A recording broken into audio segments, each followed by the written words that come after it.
Fantasy Baseball Podcast. This is the first edition of the week. As always, I'm your host, Colby Conway, at Colby R. Conway. And 4th of July is here. Matt Selz, how's everything going for you, my friend? At the Selz Man on Twitter. It's going pretty well. Getting pumped for, usually we have a couple of days off in this industry for 4th of July. Yeah, there's still some games, but, getting patriotic. Probably going to do some grilling tomorrow for the 4th. How are things in your neck of the woods? Hot. Unbearably hot. Yeah. I haven't had quite the heat here yet, but we had Thursday, Friday, Saturday this weekend. We had ridiculous thunderstorms roll through that just blew my gate off the hinges. I had to go fix that now. Yeah, I think we have the weather that in terms of that. I think that's coming starting tonight or tomorrow. I believe we're recording this Monday, a little before noontime, Monday, July 3rd. But I've had a heat advisory the past 4 days that has been issued starting at 7:30, 8 in the morning. That's not fun. Here in North Carolina. So it's already 89 right now, feels like 100, and it's 11 o'clock.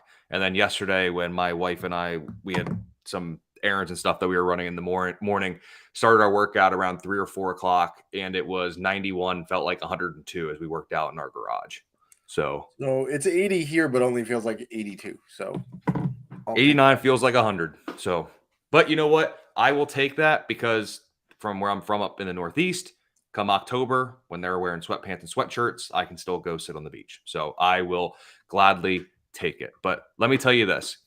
Aside from the weather, I got some other complaints, Matt. I got some other things that I want to insert expletive here about. I don't know if I can actually say it or not, but I want to complain a little bit. So let's open the show. Let's talk about this monstrosity of these MLB All-Star Game rosters.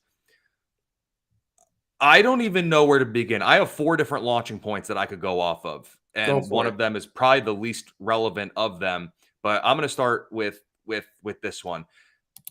How? Let me start. How does Wander Franco not make the All-Star game? We'll talk about him. And then also, did Fernando Tatis Jr. simply not make it because of the PED suspension? Or am I thinking that the MLB was trying to basically punish him again for the suspension or for the PED usage?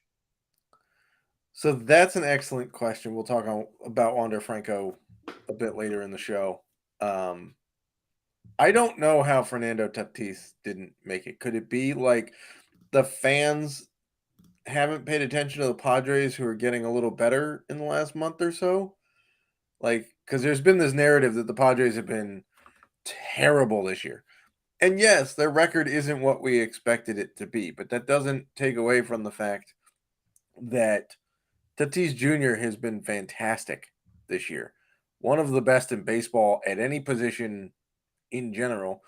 Juan Soto starting to figure it out. He made it as a reserve for the NL, but no Fernando Tatis Jr. So, it might be the PED thing. I don't know.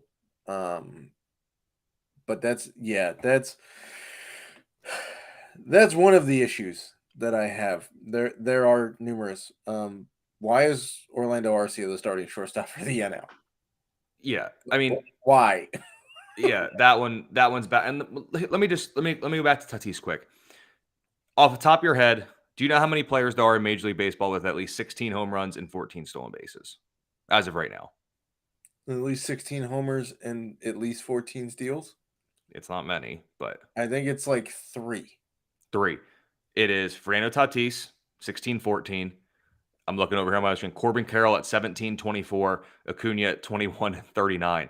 Acuna's 83 games. Corbin Carroll is 80 games. Fernando Tatis is 64 games. Sorry, not an all-star, though. Yeah, Now, the Arcia thing, that's the good team luxury. I want to say tax, but it's more of a benefit. That's the good team. Like the 2015 Royals, right? Where they got like everybody on the starting AL roster was a Royal, for better or worse. But if you look at, and I know F4 is not exactly the best way to do this, but if you look at F4 and you're just looking at National League shortstops, and we're going to narrow it to guys with at least 150 plate appearances because, again, Arcia missed some time, right? Where do you think Orlando Arcia ranks in WAR among only NL shortstops? Well, he made he's the All-Star game starter, so one would think he's probably pretty high, but I know that's not the case. I mean, I'm going to take a very conservative guess and say outside the top 7 or 8. He's fifth. He's basically right there with like Xander Bogaerts, slightly ahead of Trey Turner. But he's behind Matt McClain, who's having a heck of a rookie year. In 20 fewer games, Matt McClain has as many home runs, more runs, as many RBI, more steals, and better batting average, on base, and slugging than Orlando Arcia. McClain is fourth. Lindor is third. Perdomo is second, and Dansby Swanson, who got relegated to reserve duty, is one F4. Like he's at 2.8. Arcia is at 1.9. So he's almost a game better in F4 halfway through a season, and that guy's relegated to reserve duty. I don't understand it. And I've been campaigning for no fan votes for the All-Star game for a while, and they just keep proving me correct. They just missed. Like, I get having Matt Olson and Albies and Riley and Acuna and Sean Murphy on the All-Star team. I don't get Orlando Arcia. I mean, when you look, I know it's not the National League, but all Arcia has been this year is JP Crawford with a higher batting average. Yep. And we've never probably even considered Crawford at all in terms of All-Star game. And then also, like, I know he's come on more of late and there was a bit of a slow start, but Ezekiel Tovar has more home runs, more stolen bases, more runs scored, more RBI. He's just hitting about 30-ish points lower. Yeah, but Why that's not the Coors him? effect, right? The what? That's the Coors effect, right? We don't give credit to people who That's play in true. Coors, right? That's true. But I mean, if it's numbers. I mean, at the end of the day, it's Yep. numbers. And I bet I would let me ask you this. It's basically just a question based off a comment I made earlier. If Arcia is having this season, and let's say he was the shortstop for any other team, does he make the All-Star game? Does he get this bump?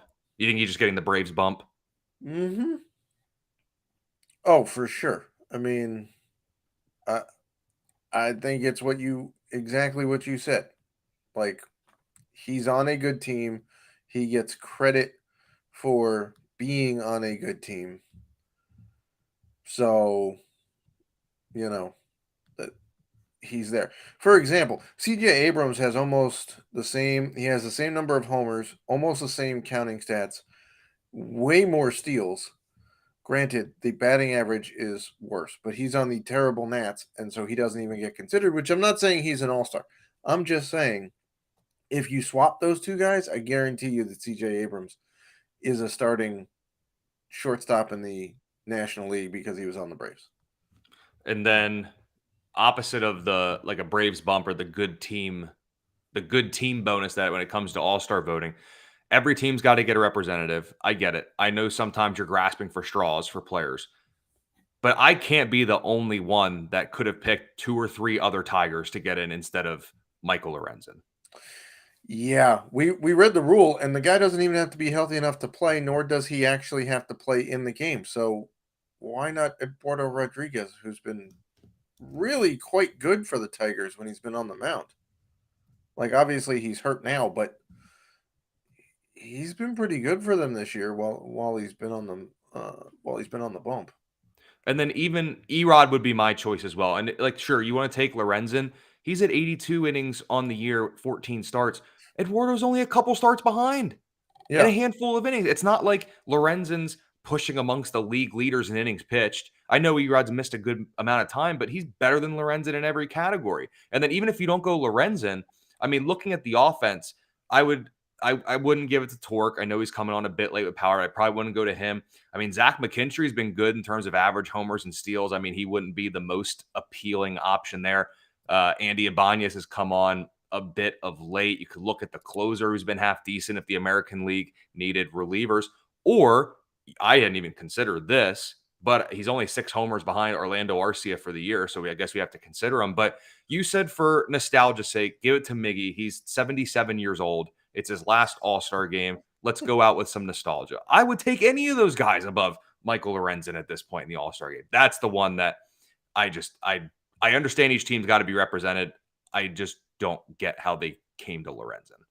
Right. Like, give Miggy the send-off in front of the fans, in front of a very good baseball crowd in Seattle.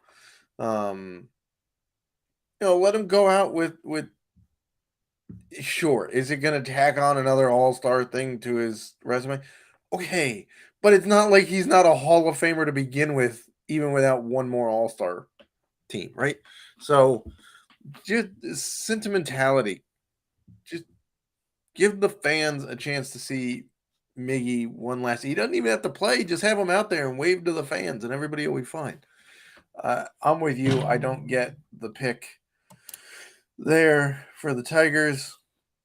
I have less of an issue in the American League, although, I mean, I get Aaron Judge had a pretty good year when he was healthy, but I kind of dislike it when guys who are having equal years but are healthy get outvoted by dudes who got injured simply because the fan base was bigger. The biggest gripe is certainly Wander Franco on the American League side, but other than that, I can't really complain about any of the pitchers. Can't look at a single one of those guys and say they don't deserve to be there. Congrats on Baltimore, by the way, for getting quite a few All-Stars this year. They're the future. I love this Shohei takes up the DH and the pitching spot, by the way, which he should. I'm just saying. Agreed. I love that. Saves a spot. Gave Agreed. Somebody else. And, it's one of those things, too, where, like, we get all this outrage, and then in the coming days, like, starters are going to end up throwing, their last game a day or two before, so they're not going to go, and we're going to get all these alternates that come into play. So don't get me wrong. I do think we'll see Wander at the All-Star game, but the fact that he wasn't voted in from the onset, that's the issue. Other guys like Paul Goldschmidt probably deserve some consideration. David Bednar should got a ton of consideration for it. But honestly, a lot of these snubs that we all say and see, we're going to see half of them in the game anyway. I mean, yeah, but I always feel bad about like, oh, this guy still made it. So like that takes some of the heat. Yeah, he made it because dudes got hurt. Like he should have just made it to begin with. Right. But I mean, that'll surely happen because I know we're going to talk about one of these guys coming up in the injury segment that made it who won't make the trip to Seattle. Yep, absolutely. But, and we'll talk a little bit more about the rosters. Everyone has plenty of time to complain and moan about it and then get the alternates, and we'll have all from there. But Matt, as we're recording this, it's a Monday. Over at fantasyalarm.com, Justin Fensterman, the incomparable, the one and only, put out his fantasy baseball injury report, and there are some big names in this week. So let's start. Shane McClanahan, all-star himself, potential Cy Young guy. Mid-back tightness, they pushed him back a couple of days. He made a start. Didn't look right. Didn't look good. The IL stint at this point made sense. I understand them trying to wait it out once, but the fact that it bothered him again, it makes sense. Put him on the IL. He's way too valuable. They'll be fine for the next week and a half, 2 weeks. They'll be fine. You got to have him for the stretch. And by the way, for fantasy owners here, this is about the best time to go on the IL because the 10 days isn't game action. It's 10 or 15 calendar days, regardless of, it's not games. It's just days. So he goes on the IL now. 15 days puts it basically right after the All-Star break. So he's really only going to miss maybe 1, maybe 2 starts tops. So, this kind of saves you some of that. But by the way, have you taken a look at the rotation that the Rays have on the IL? You mean the one that's probably a top 3 unit in Major League Baseball? Shane Baz, Josh Fleming, Shane McClanahan, Drew Rasmussen, Jeffrey Springs. I think I'm going to stand by my comment. Yeah, that's the worst one is Josh Fleming, and we would still have him on our fantasy teams as an SP5, right? Mhm. So that's pretty ridiculous. That they have that much depth because they still, by the way, have Glasnow, Bradley, Eflin, and Chirinos in their starting four. So they are. If you're wondering how the Rays are winning so much, that's how they have a redonkulous amount of pitching. Yep, and you made a good point as well. So he's on the IL. Let's just say, to make it very simple, from the time they're recording it, two calendar weeks Right. is when he makes his return. He comes back the 17th. During those whole 14 calendar days, he would only have missed that day. He would come back would be the 9th game, so a start or two. You're probably 2 starts, right? Because you. Yep. And if they can push him a couple days, he can avoid facing Texas too, which we all know how good they are against lefties. So there could They be have 4 starters on the American League All-Star team, and I don't have a problem with any of them. Exactly. So McClanahan's going to miss a start or two, but hopefully it won't be much past that. For fantasy managers, I can almost assuredly tell you those fantasy managers with Jazz Chisholm Jr., super excited to get him back. What a fun week it was. Don't go watch the video. It is not good. I saw it. I saw it like 1 minute I saw it on Twitter like a minute after it happened, and he swings and yanks, like immediately lets go of the bat and holds his oblique, and then things turned bleak real quick. Ooh. Oblique from the oblique. Yeah, spelled 2 different ways, by the way, because we love English, right? Yes, of course. We absolutely do. It's not great, right? Obliques tend to linger.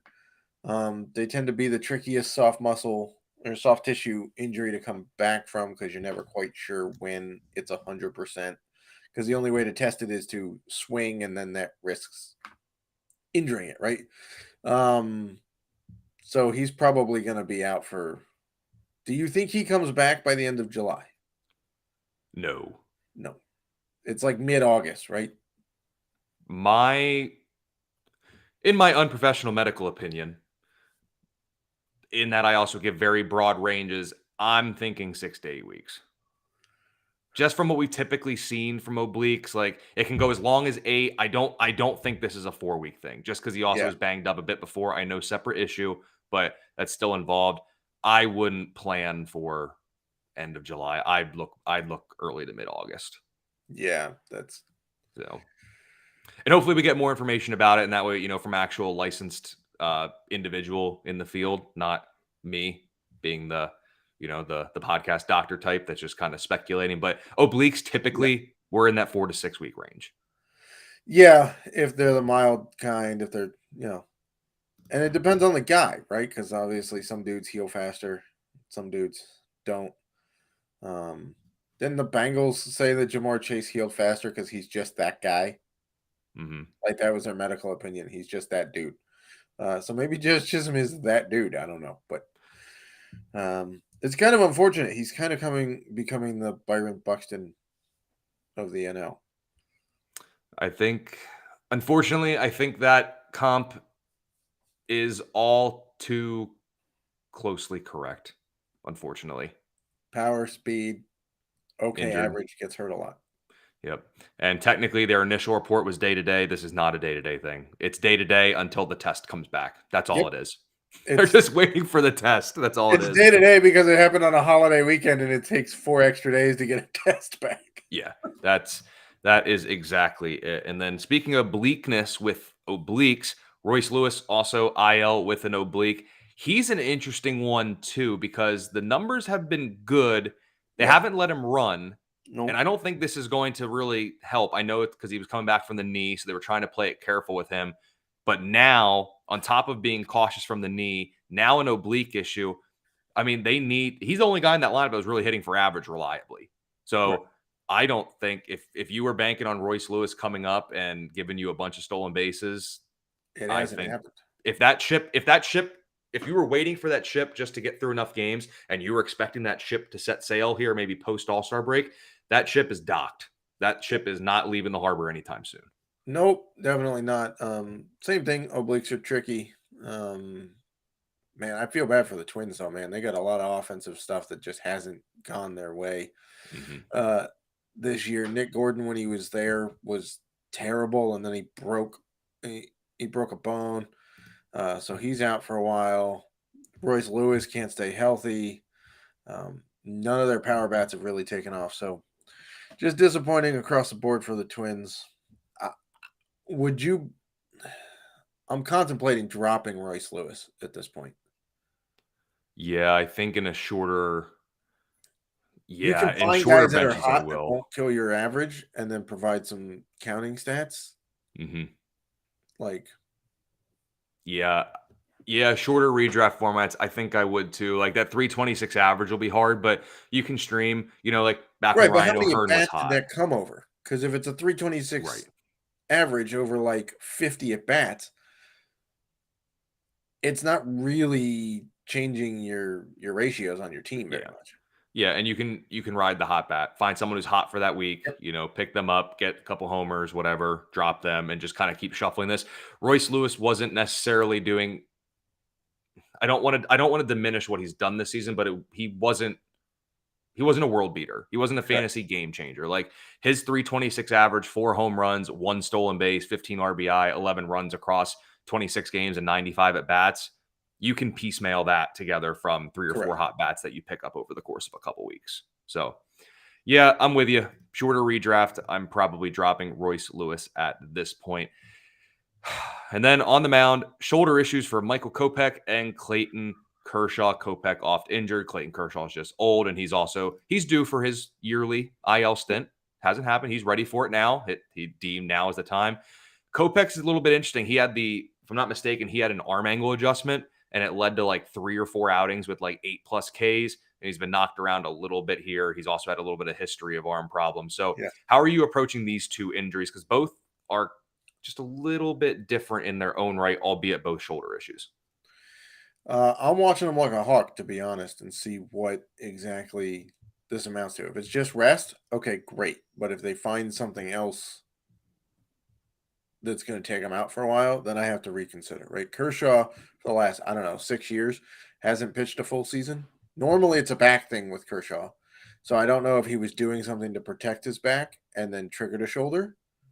Because obviously everything is all connected there. But this just seems like a yearly, hey, I kind of need a rest now. Let's do this. And at a time, it doesn't really kill the team that much because it is coming up on the All-Star break. Either that or he's trying to start another Dodger baby boom because we saw that last year with the All-Star game. Why if you paid attention earlier this year, like every Dodger that went to the All seemingly every Dodger, anybody that was associated with the Dodgers last year, all went on paternity leave at basically the same time. That's because the All-Star game was in LA. They didn't have to travel. They had a baby boom. Maybe Kershaw wants to do that again. I don't know. For Maybe. Kopech, we'll wait and see. Shoulders are tricky, but I'm not pushing the panic button just yet. And Matt, of course, the first edition of the week, we always do flavor of the week or food for thought. So, Matt, what is on that mind of yours here as we head into the beginning parts of this week? Yeah, so this one's not necessarily going to be fantasy baseball related. It's more of a PSA, right? I'm going to tie it in with some food. It's 4th of July. I talked about grilling at the top of the show. I'll be making some burgers and some dogs, maybe some brats. We'll see. Just like fireworks, they can be traumatizing for some people. So let's just be a little bit considerate. I'm not saying don't celebrate, don't show your love of America or whatever, or blowing things up, whatever it comes down to for you. Just make sure your neighbors are cool with it, right? I have dogs.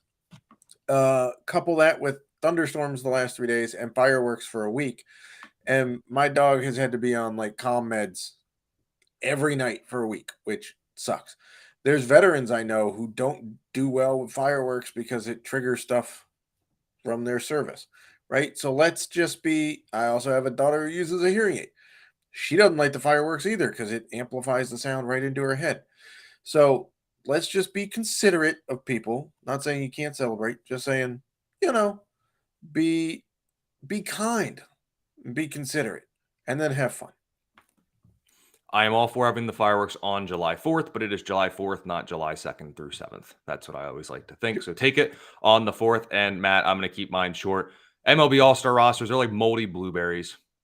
That's how it is. There's some good ones mixed in there, but then you'll find the one with a little bit of mold, and then the one next to it's got a little bit of mold, and then you just got to kind of throw out that whole corner. And I just saw these lineups and the rosters and all the alternates, and sure, we're gonna get a good batch of alternates. They went to the store and you got another pack, but I don't like it. MLB By the way, All-Star the rosters, jerseys are moldy trash blueberries. too. Just adds fuel to the fire. And Matt, to wrap up the first edition of this week, it's everyone's favorite game show. Name that player. Hinted at this one a bit, but this is the All-Star Snub edition within this game show. But I am arguably the biggest snub from the All-Star game this year. Ronald Acuna Jr. and I are the only players in Major League Baseball with at least 9 home runs and 25 stolen bases. And I'm one of just 3 players with 9 home runs, 20 stolen bases, and a 280 batting average, 280 plus batting average. The other 2 are All-Stars, by the way. I have the best WAR at my position and tied for 4th best overall in Major League Baseball, yet not good enough to make the American League All-Star team. What ALE shortstop am I? You would be the wondrous Wander Franco. What a joke. I don't understand what this kid has to like. He showed up, right? Like the first year, it was like, oh, everybody oversold him. He's not the greatest thing ever, right? And then he's just been developing. Sometimes these guys take a little while longer, right? Tampa had the leeway to develop him. They signed him to like an 8-year, $100 million contract after like 6 games or something, right? But I don't know what this guy has to do to make an all-star team. You said it. He's 4th best in WAR in baseball, regardless of position. Yep.